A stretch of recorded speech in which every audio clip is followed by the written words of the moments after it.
আহমাদুহু ওয়া নুসাল্লি আলা রাসূলিল কারীম আম্মা বাদ। আজকে আমরা বেশ কিছু মাসেলের নাম জানবো, যে মাসেলগুলো আমাদের চিরো প্র্যাকটিসে খুব কাজে লাগবে। এই বেসিক ধারণা না থাকলে আমরা ওই কাজগুলো ভালো করে চিরো প্র্যাকটিসের অনেক কিছু আমরা ভালো বুঝতে পারবো না। অতএব আমাদের এই মাসেলগুলো অরিজিন, ইনসারশন এবং ফাংশন, এই বিষয়গুলি জানা একান্ত প্রয়োজন। একটা হচ্ছে অবট্রুটর এক্সটার্নাস। হ্যাঁ, তো অবট্রুটর এক্সটার্নাস মাসেলটা কাকে বলতেছি আমরা? দেখা গেল যে এই হিপের এই জায়গাটাতে বলতেছি যে অবট্রুটর ফোরামেন। হ্যাঁ, এটা আমরা বলছি অবট্রুটর ফোরামেন। এই অবট্রুটর ফোরামেনের ওই যে ক্রেস্টটা দেখা যাচ্ছে, সেই ক্রেস্টটার মধ্যে এইভাবে একটা মাসেল লাগতেছে, যে মাসেলটার নাম একটা মেমব্রেন লাগতেছে, এটার নাম অবট্রুটর মেমব্রেন। আর এই মেমব্রেনের বাইরে এই যে অবট্রুটর, এখানে কিছু পার্ট আছে, পিউবিসের পার্ট, এটা হচ্ছে ইসচিয়ামের পার্ট। এই জায়গাটাতে ও মেমব্রেনের পরেও মেমব্রেনের বাইরের দিকে যে মাসেলটা লাগতেছে সেটা হচ্ছে অবট্রুটর এক্সটার্নাস। অবট্রুটর এক্সটার্নাস, যেটা পুরা এই মাসেল এটাতে জুড়েই মাসেলটা লাগতেছে। এখন এই অবট্রুটর এক্সটার্নাস মাসেলটা এখান থেকে এসে অরিজিন এই জায়গাটাতে এসে ও পিছন দিয়ে এসে, এটা হচ্ছে ফিমারের হেড, এটা হচ্ছে নেক, পিছন দিয়ে এসে এই যে ফসা দেখা যাচ্ছে টকেন্টারিক ফসা, এটা হচ্ছে গ্রেটার টকেন্টার, এটা হচ্ছে লেজার টকেন্টার। তাহলে গ্রেটার টকেন্টারের ওই ফসার মধ্যে এই অবট্রুটর এক্সটার্নাস মাসেলটা এসে এখানে লাগতেছে। কোন মাসেল? অবট্রুটর এক্সটার্নাস। তাহলে অবট্রুটর মেমব্রেন কিন্তু বাইরে থেকে কখনো দেখা যাবে না। আমরা যদি একটা ক্যাডাভার যদি আমরা কাটি, তাহলে কাটলে তখন দেখা যাবে যদি আমি আগে অবট্রুটর এক্সটার্নাস সরাই, তারপরে ভিতরে আমি পাবো হলো অবট্রুটর মেমব্রেন। মেমব্রেন কোথায়? মেমব্রেন কিন্তু ঢাকা আছে কি দ্বারা? অবট্রুটর এক্সটার্নাস দ্বারা। তাহলে এই মাসেলটা এখান থেকে এসে এখানে যদি এই ফসার মধ্যে যদি লাগে, আমরা চিন্তা করি এবার এই মাসেলটা যদি টানে, হ্যাঁ, ধরো এটা দিয়ে যদি এরকমভাবে টানে, তাহলে কি হবে? এটা এরকম করে ঘুরবে, অর্থাৎ এটা হবে কি? External rotation. কি হবে? External rotation. কেন হচ্ছে? ওই যে অবট্রুটর এক্সটার্নাস কন্ট্যাক্ট করতেছে, পাটা এরকম করে টানতেছে, তাহলে কি হচ্ছে? হিপের, তাহলে কি বললাম? তাহলে এই লেটারাল রোটেশন কার? হিপের। কার? হিপের লেটারাল রোটেশনে কার ভূমিকা রয়েছে? অবট্রুটর এক্সটার্নাস। তাহলে আমরা যদি এই অবট্রুটর এক্সটার্নাসকে স্ট্রেংথ করতে চাই, তাহলে আমরা যদি রেজিস্ট্যান্স দিই এক্সটার্নাল করার সময়, তাহলে কি মাসেলে স্ট্রং হবে? অবট্রুটর এক্সটার্নাস। অবট্রুটর এক্সটার্নাস আরেকটা ফাংশন হচ্ছে, যদি আমি ফ্লেক্সটাকে আমি কী করি, আমি হিপ যদি ফ্লেক্স করি, তাহলে এটা যদি টানে, তাহলে এটা কী হবে? অ্যাবডাকশন হবে। কিন্তু এমনি কিন্তু অ্যাবডাকশন হবে না। যদি এটাকে অ্যাবডাক্ট করি, তাহলে কিন্তু অ্যাবডাকশন হবে না। যদি হিপ ফ্লেক্স করি তবেই কী হবে? এটা অ্যাবডাকশন হবে। ক্লিয়ার? আচ্ছা, এবার আসো অবট্রুটর মেমব্রেন তো বললাম আমরা, তাহলে ফাংশন বুঝলাম, অরিজিন বুঝলাম, ইনসারশন বুঝলাম। এবার আসো আমাদের অবট্রুটর ইন্টারনাস। তাহলে ইন্টারনাল মানে হচ্ছে ভিতরে। তাহলে এই জায়গাতে যদি আমরা এই জায়গাতে যদি একটা মাসেল কল্পনা করি, ওই জায়গায় কে ছিল? অবট্রুটর মেমব্রেন ছিল। এখন আমরা বলতেছি অবট্রুটর ইন্টারনাস হচ্ছে তার ভিতরের দিকে একটা মাসেল থাকে, যার নাম হলো অবট্রুটর ইন্টারনাস। যেভাবে এক্সটার্নাল আছে ঠিক সেভাবে ভিতর দিকে আছে ইন্টারনাস আছে।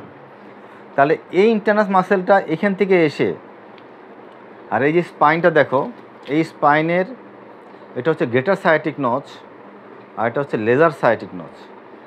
তাহলে এই মাসেলটা এখান থেকে এসে লেজার সায়াটিক নচ দিয়ে এটা বাইরের দিকে ঠিক 90 ডিগ্রি ক্রস করবে। এখান থেকে এসে 90 ডিগ্রি হয়ে এটা কোথায় লাগবে? এটা লাগবে এই যে গ্রেটার টকেন্টারের মিডল সারফেসে। কোথায় লাগবে? মিডল সারফেসে লাগবে। কার? টকেন্টারের। কে লাগবে? ইন্টারনাস। অরিজিন কোথায়? অবট্রুটর ফোরামেনের ভিতর পাশে। অবট্রুটর এক্সটার্নাস কোথায়? অরিজিন এক্সটার্নালে, বাইরের দিকেটাতে। ঠিক আছে? তাহলে যদি ইন্টারনাস এখান থেকে এখানে লাগে, তাহলে এটার ফাংশন কি হবে? এটা ফাংশনও সেম, যাহাই এক্সটার্নাল ফাংশন তাহা ইন্টারনাল ফাংশন। সেটা কি? এক্সটার্নাল রোটেশন বা lateral rotation of the hip in case of heap flexion, abduction of the hip এবং হিপকে স্টেবিলাইজ করা। এছাড়া একটা ফাংশন কি? হিপকে স্টেবিলাইজ করা। কয়টা ফাংশন পেলাম আমরা? 3টা।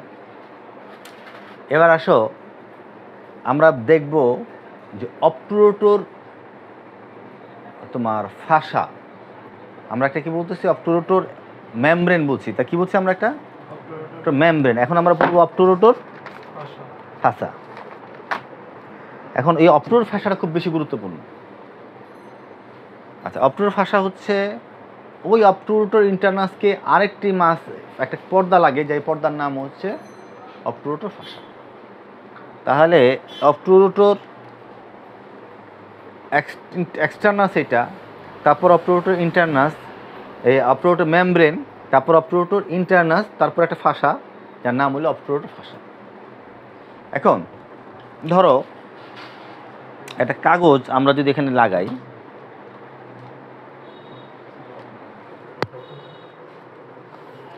ধরো আমরা এই কাগজটা দিলাম, এই কাগজটা হচ্ছে ধরো অবটুরোটর, ধরো অবটুরোটর ফাসা। তাহলে বাইরে কি ছিল? এক্সটার্নাস, তারপর ছিল অবটুরোটর মেমব্রেন, তারপর কি আছে এখন? ফাসা। তারপর অবটুরোটর ইন্টারনাস, তারপর কি আছে? ফাসা। ফাসাটা পর্দা। এখন এই ফাসার মাঝখান দিয়ে একটা শক্ত লিগামেন্ট লাগে, যেই লিগামেন্টের অরিজিন হচ্ছে পিউবিসে আর ইনসারশন হচ্ছে ইসচিয়ামে। অরিজিন পিউবিসে, ইনসারশন হচ্ছে ইসচিয়ামে, ওই ইসচিয়ামে। ঠিক আছে? এই পিউবিসে আর এই ইসচিয়ামে, এই যে আমি যেখানে দেখাচ্ছি এই জায়গাটাতে। তাহলে এই যে একটা ব্যান্ড এলো, এটাকে বলা হয় টেন্ডিনাস আর্চ। কি বলে এটাকে? আর্চ। শক্ত ব্যান্ড, যে ব্যান্ডটা ওই ফাসাকে দুই ভাগে ভাগ করছে, আপার এবং লোয়ার। তাহলে এই দাগের উপরে হবে ট্রু পেলভিস আর নিচে হবে ইস্চিওরেক্টাল ফসা। এটা নিচে কি হবে? ইস্চিওরেক্টাল ফসা বা পেরিনিয়াম। আর এই টেন্ডিনাস আর্চ এ পাশেও আছে, ওই পাশেও আছে। তাহলে এই পুরা টেন্ডিনাস আর্চে এখানে একটা মাসেল লাগে যার নাম হলো লিভেটর অ্যানাই। কি এর নাম? মাসেল নাম। এই লিভেটর অ্যানাই টেন্ডিনাস আর্চ দিয়েই পুরো এইভাবে লাগে, আমার হাতটা যেরকম আছে টেন্ডিনাস আর্চের উপরে, যার নাম হলো লিভেটর অ্যানাই। তা এই লিভেটর অ্যানাইকেই একটা বলতেছে পেলভিক ডায়াফ্রাম। কি বলতেছে আমরা? লিভেটর অ্যানাই যাহা, এটাই পেলভিক ডায়াফ্রাম। তাহলে পেলভিক ডায়াফ্রামের নিচে হচ্ছে ইস্চিওরেক্টাল ফসা আর উপরে হচ্ছে পেলভিক, ট্রু পেলভিক। আর এই পেলভিক ব্রিমের উপরে হচ্ছে ফলস পেলভিক, আর এখান থেকে পেলভিক ডায়াফ্রামের মধ্যে যে পেলভিকটা সেটা হচ্ছে ট্রু পেলভিক। আর নিচে হচ্ছে পেরিনিয়াম বা ইস্চিওরেক্টাল ফসা। বুঝতে পারছি? আচ্ছা, তাহলে আমরা কি বুঝলাম? আমরা বুঝলাম হইলো অবটুরোটর এক্সটার্নাস, অবটুরোটর মেমব্রেন, অবটুরোটর এক্সটার্নাস, অবটুরোটর ফাসা। এবার আমরা দেখব পাইরিফর্মিস মাসেল। কি দেখব? Piriformis muscle. পাইরিফর্মিস মাসেলের অরিজিন হচ্ছে এই সেক্রামের পেলভিক সারফেসে। সেক্রাম সারফেস কয়টা সারফেস? দুইটা। একটা হলো পেলভিক সারফেস, একটা হচ্ছে ডরসাল সারফেস। তাহলে পেলভিক সারফেসের সাধারণত 2, 3, 4 এই জায়গাটা কে লাগে? পাইরিফর্মিস। কে লাগে? পাইরিফর্মিস। দুই পাশেই লাগে। তাহলে পাইরিফর্মিস এখান থেকে উৎপত্তি হয়ে এই যে দেখো যে গ্রেটার সায়াটিক নচ এখান থেকে বাইরে হয়ে আসে। বাইরে হয়ে এসে এই যে গ্রেটার টকেন্টারের ঠিক অ্যাপেক্সে লাগে। কোথায় লাগে? অ্যাপেক্সে। আর মিডল সারফেসে দুইটা ছিল। ফসার মধ্যে কে ছিল? অবটুরোটর ইন্টারনাস। মিডল সারফেসে কে ছিল? অবটুরোটর এক্সটার্নাস। আর এই ফসার মধ্যে অ্যাপেক্সে কে লাগবে? পাইরিফর্মিস। পাইরিফর্মিসের কাজ কি? পাটাকে অ্যাবডাক্ট করা, এছাড়াও এক্সটার্নাল রোটেশন করা। তাহলে পাটাকে অ্যাবডাক্ট করা এবং এক্সটার্নাল রোটেশন কার কাজ? পাইরিফর্মিসের কাজ। এর আগে অপটোরোটো ইন্টারনাস আর অপটোরোটো এক্সটার্নাস কাজ ছিল সেম। এবার আসো 2 জেমিলাই, সুপিরিয়র জেমিলাই আর হলো ইনফেরিয়র জেমিলাই। কয়টা মাসেল? দুটা, সুপিরিয়র জেমিলাই, ইনফেরিয়র জেমিলাই। সুপিরিয়র জেমিলাই এই যে স্পাইনাস প্রসেস, কার স্পাইন, হিপের স্পাইনাস প্রসেস ঠিক লিটারালি কে লাগে? সুপিরিয়র জেমিলাই। কে লাগে? সুপিরিয়র জেমিলাই। এখানে উৎপত্তি হয়ে এখানে আসে, আর এই যে ইস্চিয়াল টিউবারসিটির এখান থেকে উৎপত্তি হয়ে এদিকে যায়। তাহলে দুইটা জেমিলাই, খেয়াল করো, দুইটা জেমিলাই এভাবে আসে, আইসা কোথায় লাগায়? ওই টকনটার মিডিয়াল সার্ফেসে লাগে। তাহলে মিলাই এখান থেকে এসে এই দুইটা জেমিলাই এদিকে গিয়ে মিডাল টকনটার মিডাল সার্ফেসে লাগতেছে, আর মাঝখান থেকে কে আসতেছে? অপটোরোটো ইন্টারনাস। কে আসতেছে? অপটোরোটো ইন্টারনাস। খেয়াল করো, এখান দিয়ে এই যে এইটা আসতেছে, ধরো এটা যদি আমার অপটোরোটো ইন্টারনাস হয়, তাহলে এটা হবে আমার সুপিরিয়র জেমিলাই, আর এটা হবে আমার ইনফেরিয়র জেমিলাই। এখান দিয়ে এসে এভাবে লাগে। তাহলে এখানে যদি আমি এখানে কলমটা যদি অপটোরোটো ইন্টারনাস হয়, তাহলে উপরের সুপিরিয়র জেমিলাই, নিচেরটা ইনফেরিয়র জেমিলাই। এই সুপিরিয়র জেমিলাই ইনফেরিয়র জেমিলাইয়ের কাজ কি? সেম অপটোরোটো এক্সটার্নাসের যে কাজ, অপটোরোটো ইন্টারনাসের সেই কাজ। ঠিক আছে? তাহলে আমরা সমস্ত মাসেলের ফাংশন প্রায় কাছাকাছি, শুধু অ্যাকসেপ্ট পাইরিফর্মিস একটা হলো অ্যাবডাক্ট করা। অ্যাবডাকশনের কিন্তু ওদের কাজ ছিল না। কখন? স্ট্রেট অবস্থায় অ্যাবডাকশনে কার কাজ? পাইরিফর্মিসের কাজ। আর যখনই নি ফ্লেকশন করবো তখন অ্যাবডাকশন করবে কে? অপটোরোটো এক্সটার্নাস। তাহলে স্ট্রেট অবস্থায় কিন্তু অ্যাবডাকশন করতে পারবে না। কে পারবে না? এই অন্য মাসেলগুলো পারবে না। আচ্ছা, এবার আসো কোয়াড্রেটাস ফেমোরিস। কোয়াড্রেটাস, আরেকটা মাসেলের নাম কি? কোয়াড্রেটাস লাম্বোরাম। সেটা কোথায় আছে? লাম্বারে আছে। এবার আসো কোয়াড্রেটাস ফেমোরিস, আরেকটা আছে বাইসেপ ফেমোরিস। কোথায় আছে? বাইসেপ ফেমোরিস কোথায়? এটাও হিপে তৈরি হয়ে তোমার ফিবুলার লেটারাল হিপ ফিবুলার হেডে লাগে, বাইসেপ ফেমোরিস। আরেকটা কি বলতেছি আমরা?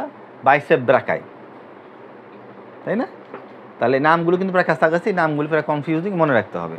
তাহলে এবার আসো কোয়াড্রেটাস ফেমোরিস। কোয়াড্রেটাস ফেমোরিস, ধরো কোয়াড্রেটাস ফেমোরিস কোথায় উৎপত্তি হয়? কোয়াড্রেটাস ফেমোরিস তোমার ধরো, আচ্ছা, এই যে তোমার এখানে এই জায়গাটাতে এই গেটাসাইটিক নচে আছে না, গেটাসাইটিক নচের পাশেই লাগে কোয়াড্রেটাস ফেমোরিস। এখান থেকে উৎপত্তি হয়ে এই যে ক্রেস্ট আছে, কিসের ক্রেস্ট? ট্রকেন্টারিক ক্রেস্ট। এই ট্রকেন্টারিক ক্রেস্টে কি লাগে? কোয়াড্রেটাস ফেমোরিস লাগে।